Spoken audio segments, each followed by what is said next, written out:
बिस्मिल्लाहिर्रहमानिर्रहीम। अस्सलाम वालेकुम। आज हमने पढ़ना है कैम्पेलोबैक्टर जिज़नाई के बारे में। पिछले लेक्चर में हमने कैम्पेलोबैक्टर जिज़नाई के बारे में जो पढ़ा था वो था कि इसका इंट्रोडक्शन के बाद करैक्टरिस्टिक्स थे। करैक्टरिस्टिक्स के बाद हमने देखा था रिजर्वायर के बाद इसके फूड बॉर्न आउटब्रेक्स देखे थे, किस तरीके से दुनिया के अंदर कैम्पेलोबैक्टर जिज़नाई की वजह से कॉम्प्लिकेशंस आई। आज हमने पढ़ना है अदर कैम्पेलोबैक्टर एंड आर्कोबैक्टर स्पीशीज।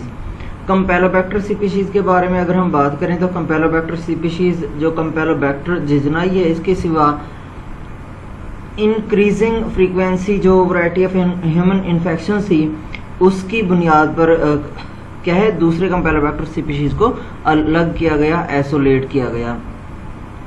देखें जैसे जैसे डेवलपमेंट आती चली गई साइंस और टेक्नोलॉजी में, तो वैसे वैसे क्या हुआ, चीज़ें बदलती चली गई, इनोवेशंस आती चली गई और यहाँ पे डिजीज़ का जो बर्डन था वो भी साथ साथ बढ़ता चला गया।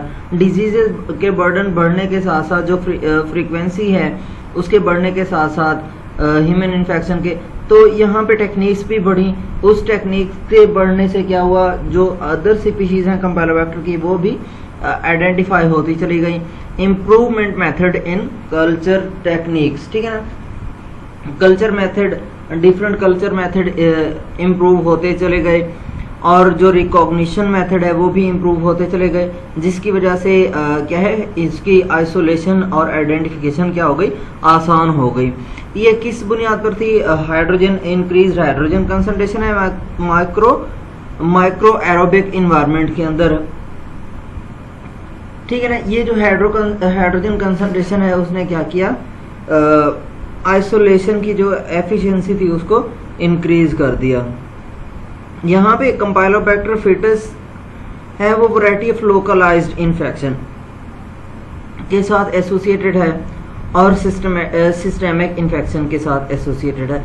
अब देखिए हमारे पास जो लोकलाइज्ड इन्फेक्शन होता है वो ऐसा इन्फेक्शन होता है जो किसी स्पेसिफिक ऑर्गन का होता है। यहाँ पे बात की गई है गैस्ट्रोएंटेराइटिस की, ठीक है ना। तो क्या है, स्टोमक के अंदर इन्फ्लेमेशन, ठीक है ना। या फिर सिस्टेमिक इन्फेक्शन की अगर हम बात करें तो सिस्टेमिक इन्फेक्शन जो होता है पूरी बॉडी का इन्फेक्शन होता है। यहाँ पे बैक्टीरियमिया मतलब कि blood poisoning due to bacteria. लेकिन जो पेशेंट्स हैं इस ऐसी डिजीजेस का जो सफ़र कर रहे हैं वो ज़्यादा रिस्क पे हैं क्लॉस्ट्रीडियम फिटस, ठीक है ना। जो इन्फेक्शन है क्लॉस्ट्रीडियम फिटस का वो ज़्यादा रिस्की है ऐसे पेशेंट्स के लिए जो क्या कर रहे हैं लोकलाइज्ड इन्फेक्शन या सिस्टेमिक इन्फेक्शन के साथ ऑलरेडी हैं। अब देखें ऐसे पेशेंट्स को क्या है क्या हो सकता है, सेप्टिक आर्थराइटिस हो सकती है। सेप्टिक आर्थराइटिस क्या है, इन्फ्लेमेशन ऑफ जॉइंट्स है, एब्सिसिस है कि पस किसी भी ऑर्गन के अंदर क्या है पस भरना शुरू हो जाना। मेनिंजाइटिस क्या है, जो मेनिंजेस हैं हमारे ब्रेन के अंदर उनकी क्या है इन्फ्लेमेशन होना शुरू हो जाना। या एंडोकार्डाइटिस है, जो एंडोकार्डियम है हार्ट के अंदर इनर लेयर है उसकी इन्फ्लेमेशन होना हो जाती है, ठीक है ना। किस वजह से, कैम्पेलोबैक्टर फिटस की वजह से। उसके बाद है हमारे पास कैम्पेलोबैक्टर एब्सिलियेंसिस। ये आइसोलेट किया गया रूटीन स्टूल कल्चर से क्योंकि ये ससेप्टिबल था एंटी माइक्रोबियल एजेंट के, ठीक है ना। कॉमन सेलेक्टिव मीडिया के अंदर ये क्या है सेंसिटिव है एंटी माइक्रोबियल एजेंट के अगेंस्ट। तो यहाँ पे इसको आइसोलेट करने के लिए क्या किया गया, रूटीन स्टूल कल्चर यूज किया गया। और भी अल्टरनेटिव मेथड इसके आइसोलेशन के लिए इस्तेमाल किए गए, जैसा कि फिल्ट्रेशन है। कैम्पेलोबैक्टर लॉरी की अगर हम बात करें तो ये एक्वाइनली जो है रिपोर्ट हुआ ह्यूमन से और इसकी एसोसिएशन थी बैक्टीरियमिया और गैस्ट्रोइंटेस्टाइनल एंड यूरिनरी इन्फेक्शन, ठीक है ना।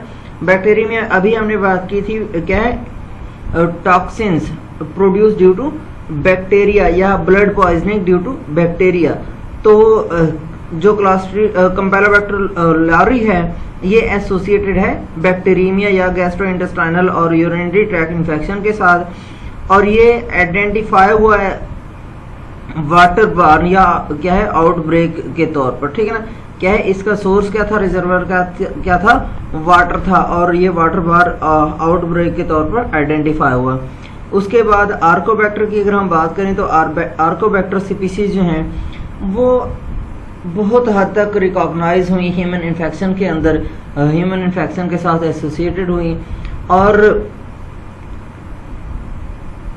अंडर एप्रिशिएटेड, ठीक है ना। अंडर एप्रिशिएटेड क्यों, गैर तसल्ली बख्श जिसे हम कहते हैं, क्योंकि ये सब ऑप्टिमल कल्चर कंडीशंस के अंदर क्या है आइडेंटिफाई हुई। आर्कोबैक्टर स्पीशी क्या है, इसको अंडर एप्रिशिएटेड इसलिए कहा जाता है क्योंकि ये सब ऑप्टिमल कल्चर के अंदर, मतलब कि ऑप्टिमम इसकी जो ग्रोथ है या फिजिकल कंडीशन है उस पे नहीं, अब्रप्ट उसके ऊपर क्या है ये सरवाइव कर सकता है और वहाँ क्या है कल्चर कंडीशन के अंदर ग्रो कर सकता है। इसकी दो स्पीशीज हैं यहाँ पे जो ह्यूमन इन्फेक्शन के साथ एसोसिएटेड है, आर्कोबैक्टर बट्स लैरी है और आर्कोबैक्टर ट्राइएरोफिलस है। जो आर्कोबैक्टर बट्स लैरी है वो मोस्ट कॉमन कंपेलोबैक्टर लाइक ऑर्गेनिजम्स के तौर पर आइसोलेट हुआ ऐसे पेशेंट से जो डायरिया से, ठीक है ना, डायरिया के साथ एसोसिएटेड थे, जिनको डायरिया था, और आइसोलेट हुआ ऐसे पेशेंट से जिनको बैक्टीरियमिया था, ठीक है ना, blood poisoning due to bacteria. तो जो कंपेलोबैक्टर बट्स है वो कहाँ से रिपोर्ट हुआ, ऐसे पेशेंट्स जिनको डायरिया था और जिनको बैक्टीरियमिया था, एंडोकार्डाइटिस थी, पेरिटोनाइटिस थी या डायरिया वगैरह था। उसके बाद आर्कोबैक्टर क्राइएरोफिलस की अगर हम बात करें तो ये आइसोलेट हुआ ऐसे पेशेंट से जिनको बैक्टीरियमिया और डायरिया था। जो दूसरे नॉन ह्यूमन एसोसिएटेड स्पीशीज हैं उनमें हमारे पास नाइट्रोफिजिलिस है और आर्कोबैक्टर हेलोफिलस शामिल हैं। एपिडेमियोलॉजिक सब typing system useful for investigating food borne illness, ठीक है ना। फूड बॉर्न इलनेस जो कंपेलोबैक्टर की वजह से हुई या होती हैं उनको किस तरीके से आइडेंटिफाई किया जा सकता है, उसको किस तरीके से इन्वेस्टिगेट किया जा सकता है, इन्वेस्टिगेट उसको किस तरीके से किया जा सकता है। तो डिफरेंट अप्रोचेस हैं जो आइडेंटिफिकेशन के लिए यूज होती हैं। अब देखिए सबसे पहले यहाँ पे हमारे पास है कंपेलोबैक्टर, जो एपिडेमियोलॉजिकल स्टडीज हैं वो बताती हैं कि कम्प्लेक्सिटी और एबिलिटी जो है डिफरेंट स्ट्रेन्स की, उसको डिस्क्रिमिनेट करना बहुत क्या होता है, कम्प्लेक्स होता है। तो यहाँ पे हम डिफरेंट टेक्निक इस्तेमाल करते हैं। सबसे पहले हम बात कर लेते हैं बायोटाइपिंग की। बायोटाइपिंग क्या है, बायोटाइपिंग में होता है डिफरेंट बायोकेमिकल टेस्ट जब हम करते हैं तो उसकी बुनियाद पर जो डिफरेंट टेस्ट आएंगे तो उसको हम क्या बोलते हैं, बायोटाइपिंग, या identification of different bacteria types based on reaction to biochemical test. Biochemical test के रिएक्शन की बुनियाद पर क्या करते हैं, डिफरेंशिएट करते हैं। उसके बाद है फेज टाइपिंग। फेज टाइपिंग होता है जो सिंगल स्ट्रेन्स को बैक्टीरिया के आइडेंटिफाई करने के लिए, ऐसा मेथड जो सिंगल स्ट्रेन्स को आइडेंटिफाई करने के लिए यूज होता है। सीरोटाइपिंग की अगर हम बात करें तो सीरोटाइपिंग में क्या करते हैं, distinction with in the species of bacteria, ठीक है ना। वहां पे जो फेज टाइपिंग है स्ट्रेन्स पे हम बात करते हैं, स्ट्रेन कौन सी है, और जो हमारे पास सीरोटाइपिंग है उसमें स्पीशीज के अंदर जो डिस्टिंक्शन है उसको देखते हैं। उसके बाद जो कॉमन फिनोटाइपिक मेथड, ये क्या है, कॉमन फिनोटाइपिक मेथड हैं जो एपिडेमियोलॉजिकल स्टडीज के अंदर यूज होते हैं बैक्टीरिया को डिफरेंशिएट करने के लिए। उसके जो डिफरेंट लेवल्स हैं जेनेटिक लेवल पे, और ठीक है ना, ये फिनोटाइपिक लेवल के लिए हमारे पास क्या है, बायोटाइप है, फेज टाइप है और सीरोटाइप यूज होता है। ये फिनोटाइपिक मेथड है। सीरोटाइपिंग की अगर हम बात करें, ये प्रोबेबली सबसे ज़्यादा फिनोटाइपिक सिस्टम है जो यूज़ होता है। मॉलिक्यूलर अप्रोचेस भी यूज़ होती हैं, डिफरेंट टाइपिंग मेथड हैं जिसमें पीसीआर आ जाता है, पल्स्ड फील्ड जेल इलेक्ट्रोफोरेसिस आ जाता है, माइक्रो रेस्ट्रिक्टेड क्रोमोसोमल डीएनए आ जाता है और एम्पलीफाइड फ्रेगमेंट लेंथ पॉलीमॉर्फिज्म वगैरह, ये डिफरेंट मेथड हैं जो क्या किए जाते हैं कैम्पेलोबैक्टर को आइडेंटिफाई करने के लिए जेनेटिक बेसिस की लेवल पे यूज़ होते हैं। मॉडर्न टेक्नोलॉजिकल एस्पेक्ट्स हैं ये। अच्छा, उसके बाद है infective dose and susceptible population, के कौन सी डोज है जो क्या कर सकती है, इन्फेक्शन काज कर सकती है, और कौन से लोग हैं, किस एज के लोगों के अंदर जो इन्फेक्शन का रेट ज़्यादा होगा। कैम्पेलोबैक्टर जिजेनाई जो है लो पीएच पे ससेप्टिबल है, मतलब कि लो पीएच को बेयर नहीं कर सकता। तो ये गैस्ट्रिक इन्वायरमेंट जो है, हमारे स्टोमिक का इन्वायरमेंट है, वो इतना सफिशिएंट होता है कि इसको किल कर सकता है, और बहुत सारे जो कैम्पेलोबैक्टर स्पीशीज हैं यहाँ पे किल हो जाती हैं। इन्फेक्टिव डोज की अगर हम बात करें कैम्पेलोबैक्टर जिजेनाई की, तो वो है 1000 ऑर्गेनिजम्स जो क्या कर सकते हैं, इंक्रीज कर सकते हैं। यहाँ पे क्या है, हाई डोजेज नहीं है, यहाँ पे मिनिमम लेवल भी क्या कर सकते हैं, इलनेस काज कर सकते हैं। एक स्टडी के अंदर जहाँ पे 2 डिफरेंट स्ट्रेन जिजेनाई और ठीक है ना की बात करें, तो 18% जो 18% of human volunteer become ill when infected with 108 CFU of strains A3249, ठीक है ना। ये स्ट्रेन 3249 क्या है, 3249 स्ट्रेन यूज की गई। उसके जो 108 CFU यूज किए गए बैक्टीरिया पेशेंट जो वॉलंटियर्स हैं उनको दिए गए, हेल्दी पीपल को दिए गए, तो उनमें से 18% को इन्फेक्शन हुआ, बाकी को इन्फेक्शन नहीं हुआ।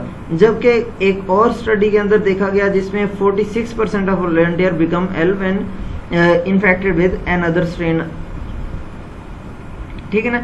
81 जो है 81-176 जो स्ट्रेन थी उसके साथ वो फीड की गई हेल्दी पीपल को, तो उसमें से 46% जो पीपल थे वो इन्फेक्टेड हुए, डिजीज उनके अंदर मुंतकिल हुई।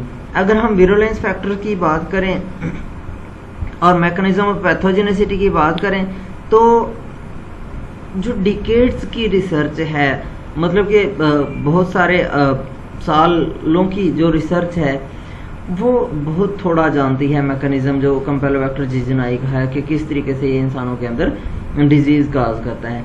ताहम जो कैम्पेलोबैक्टर जिजेनाई है वो एंटेरोटॉक्सिजेनिक लाइक इलनेस काज करता है, जिसमें लूज वाटरी डायरिया होगा, या फिर क्या होगा, इन्फ्लेमेटरी कोलाइटिस होगा, ठीक है ना। कोलोन का जो लार्ज इंटेस्टाइन है उसकी इन्फ्लेमेशन हो जाएगी, फीवर हो जाएगा, या फिर क्या है, फीकल ब्लड और लिकोसाइट्स, फीकल के अंदर क्या है, फेसेस के अंदर ब्लड आना शुरू हो जाएगा और लिकोसाइट्स आना शुरू हो जाएंगे, या फिर कभी कभार क्या होता है, बैक्टीरिया भी हो जाता है, जो क्या है, invasive mechanism of disease show करता है। उसके बाद जो मेजर प्रॉब्लम है पैथोजेनेसिस को चेक करने के लिए कैम्पेलोबैक्टर इन्फेक्शन की वजह से, वो है lack of suitable animal model, ठीक है ना। इंसानों के अंदर जो है वो कभी भी ऐसे एक्सपेरिमेंट नहीं किए जाते जिसकी वजह से कोई सीरियस इलनेसेस आ सकें। तो यहाँ पे सूटेबल जो एनिमल मॉडल है उसके ना होने की वजह से क्या है, इसकी ज़्यादा इन्वेस्टिगेशन नहीं की गई।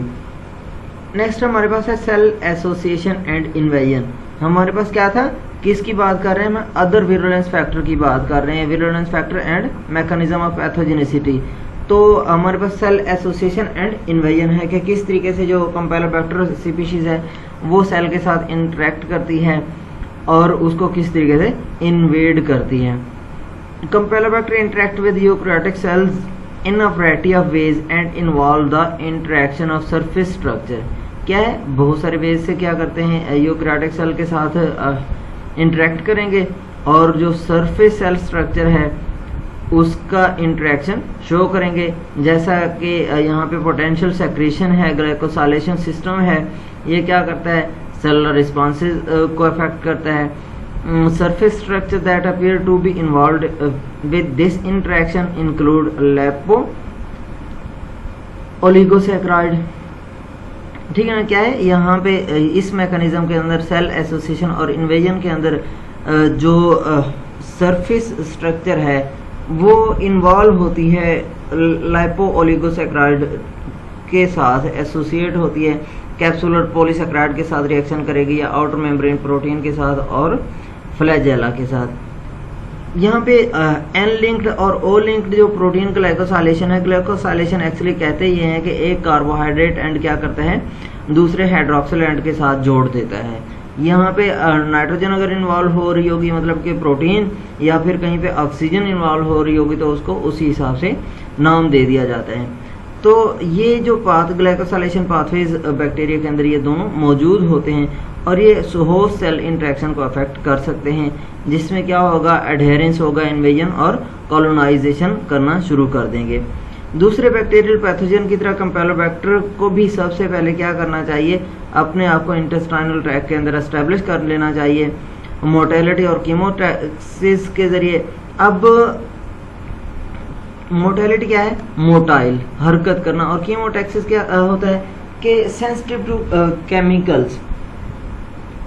अब यहाँ पे कीमोटैक्सिस क्या है, इंपॉर्टेंट फैक्टर है इनिशियल इंटरेक्शन होस्ट सेल के इनिशियल इंटरेक्शन के साथ। फ्लैजेला और मोटेलिटी की अगर हम बात करें, कैम्पेलोबैक्टर जो स्पीशीज हैं मोटाइल हैं और इनके दोनों एंड पे या एक एंड पे क्या होता है सिंगल पोलर और अनशीटेड फ्लैजेला मौजूद होता है। ये मोटेलिटी और जो फ्लैजेला हैं इंपॉर्टेंट डिटर्मिनेंट्स हैं इन्वेजन और ट्रांसलोकेशन प्रोसेस के लिए। Mortality and flagella A essential हैं कॉलोनाइजेशन के लिए। क्यों? क्योंकि ये मोटाइल होंगे तो स्टोमक के अंदर पार्टिकल साइट को क्या कर पाएंगे, डिटेक्ट कर पाएंगे और उसके पार्टिकल स्टेज पे जाके इन्वेजन करना शुरू कर देंगे। जब इन्वेड करेंगे, इन्वेडिंग के साथ साथ उनकी अपनी तादाद बढ़ना शुरू हो जाएगी। तादाद बढ़ेगी तो क्या करेंगे, इन्फेक्शन काज करेंगे।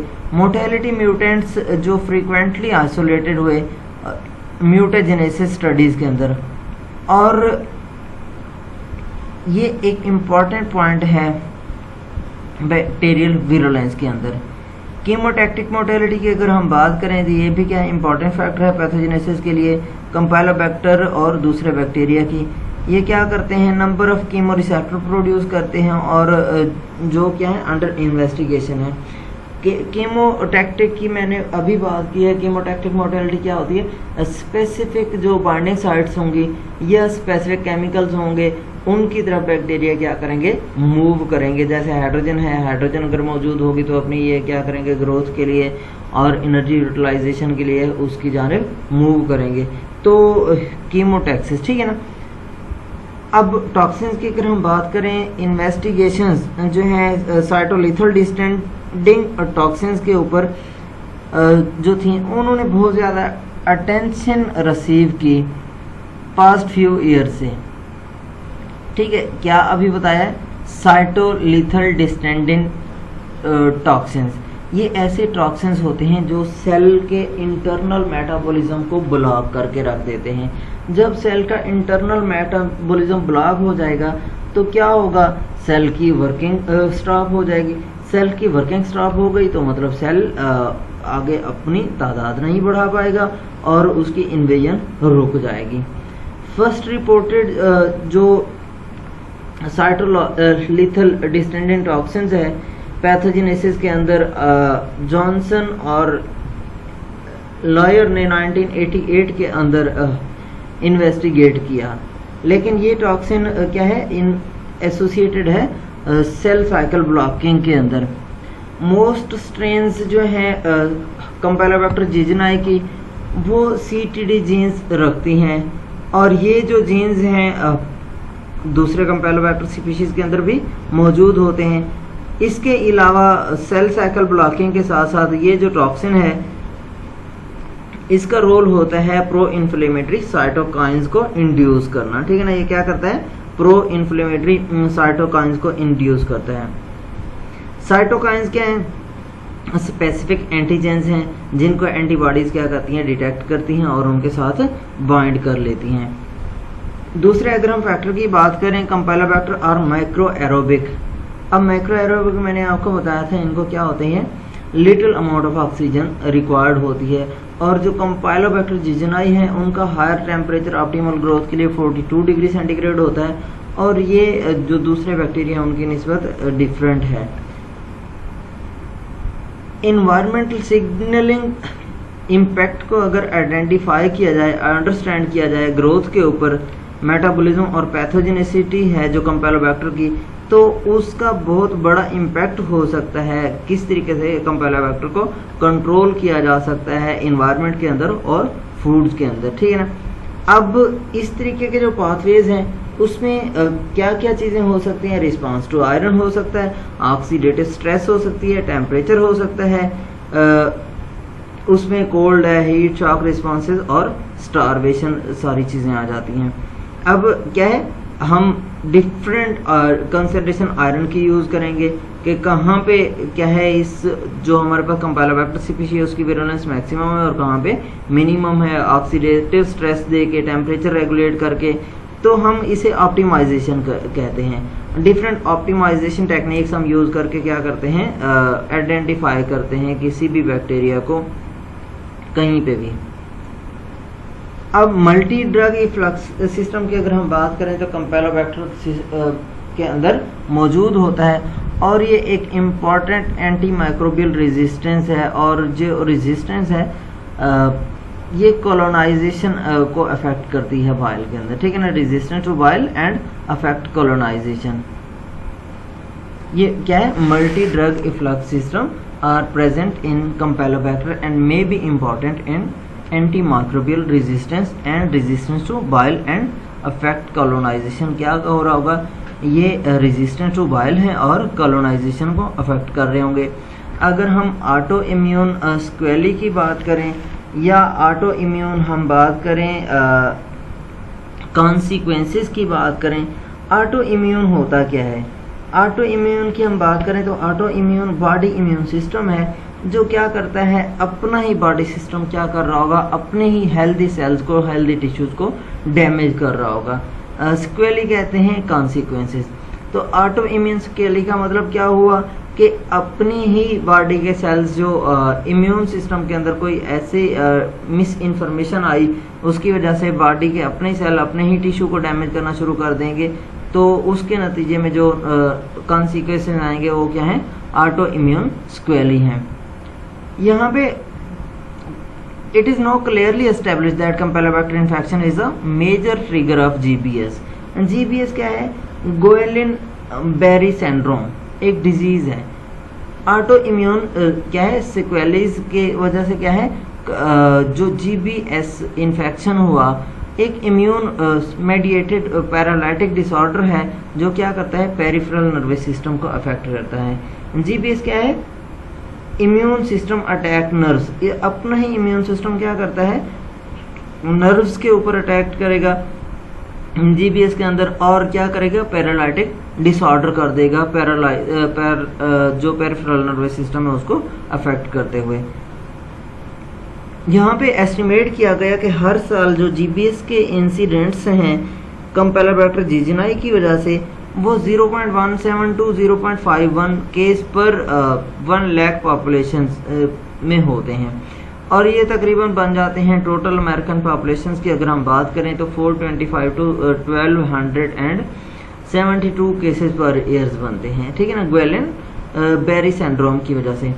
जो पैथोजेनेसिस है गुइलेन-बैरी सिंड्रोम की वजह से, जो क्या है इंड्यूस्ड हुआ कैम्पेलोबैक्टर जिजीनाई की वजह से, वो अभी तक क्या है, क्लियर नहीं है। कैम्पेलोबैक्टर जिजीनाई की वजह से जो जीबीएस प्रोड्यूस हुई उसका जो मैकेनिज्म है वो अभी तक, पैथोजेनेसिस अभी तक आइडेंटिफाई नहीं है, क्लियर नहीं है। बट जो माइक्रो मॉलिक्यूलर मिमिक्री है, बैक्टीरियल लाइपोओलिगोसैकेराइड और रेलिवेंट टारगेट एपिटॉप्स के साथ, वो पेरिफेरल नर्वस सिस्टम के अंदर मेजर मैकेनिज्म है कैम्पेलोबैक्टर जिजीनाई की जो इंड्यूस्ड जीबीएस है।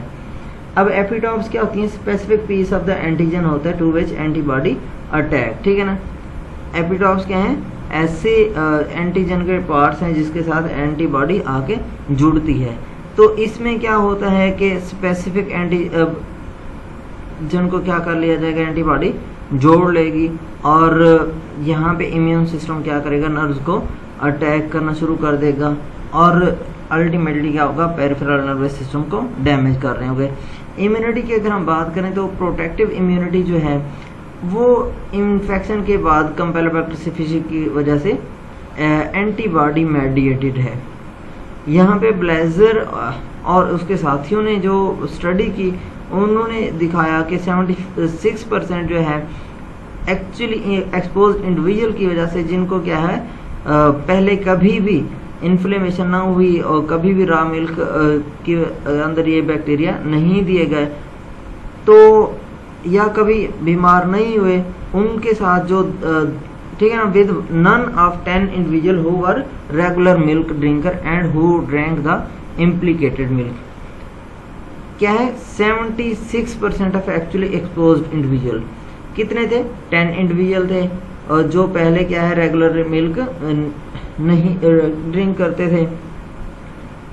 या यहाँ पे क्या लिखा है, who were regular milk drinker and who drank the implicated milk. ऐसे लोगों के दरमियान में जो रेगुलर मिल्क ड्रिंकर नहीं थे और ऐसे लोगों के दरमियान में जो रेगुलर मिल्क ड्रिंकर थे, और जो रेगुलर मिल्क ड्रिंकर नहीं थे उनके में क्या कहा जाता है कि क्या हुआ, 76% एक्सपोज्ड इंडिविजुअल को क्या हुआ,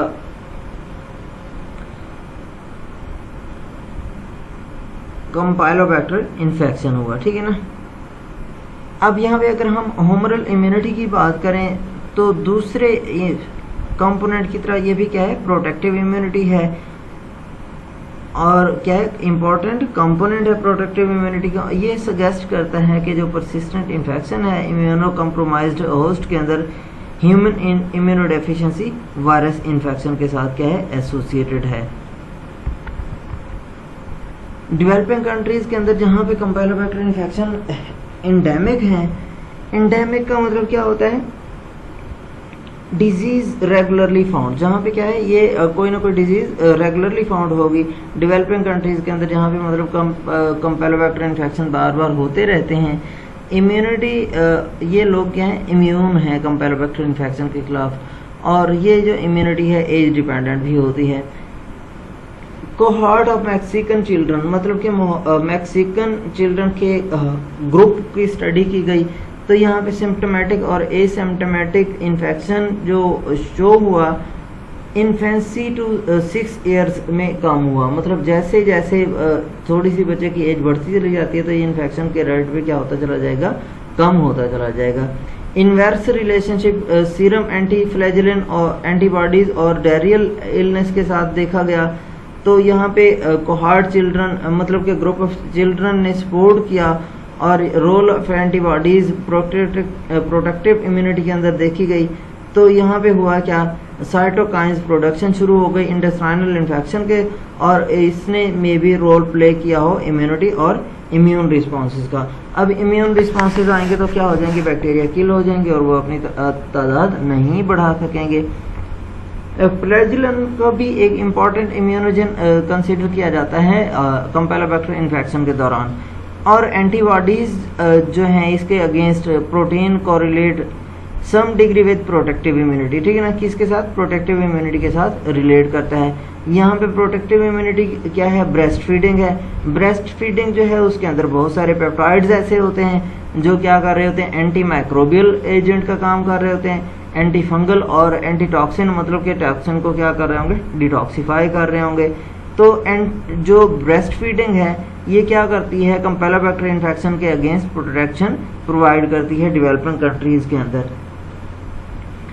antibodies against flagellin present in breast milk appear to be associated with protection of infants against infection. ठीक है ना, तो क्या हुआ, छोटे बच्चे जो इन्फेक्शन के अगेंस्ट क्या हैं, ससेप्टेबल नहीं हैं, जो इम्यून है वो क्या है, फ्लैजिलिन की वजह से हैं, जो कहाँ पे मौजूद होती है, ब्रेस्ट मिल्क के अंदर मौजूद होती है।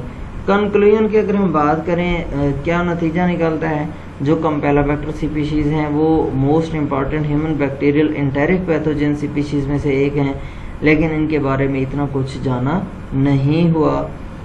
डिफ़िकल्ट चैलेंजेस जो हैं उनको आइडेंटिफाई करना रहता है, और विट्रो और विवो मॉडल के अंदर जो है सूटेबल है, और इन्फेक्शन जो इन्वेस्टिगेटर को इस काबिल बनाता है कि वो क्या कर सकें, कैम्पेलोबैक्टर को स्टडी कर सकें बोथ बायोलॉजिकल और जेनेटिक लेवल पे। तो वो इसकी नोटोरियस नेचर है कि ये क्या करता है, अगर कम मिकदार में भी होगा तो क्या कर सकता है, डिजीज़ काज कर सकता है। इलोसिडेशन ऑफ जेनेटिक बेसिस, कि जेनेटिक बेसिस को क्या करना, एलोसिडेट करना, किसके लिए, पैथोजेनेसिस है कैम्पेलोबैक्टर इन्फेक्शन की, और क्या है, अर्ली स्टेज के अंदर। ताहम जो कंप्लीशन है कैम्पेलोबैक्टर जिजेनाई जीनोम की वो बाद में आई, लेकिन ये क्या है, रिसोर्स ऑफ इंफॉर्मेशन है और अब अवेलेबल है कि इस जो इंट्रीगिंग पैथोजन है उसको किस तरीके से स्टडी किया जा सकता है। यहाँ तक आप लोगों को कोई सवाल हो तो आप पूछ सकते हैं।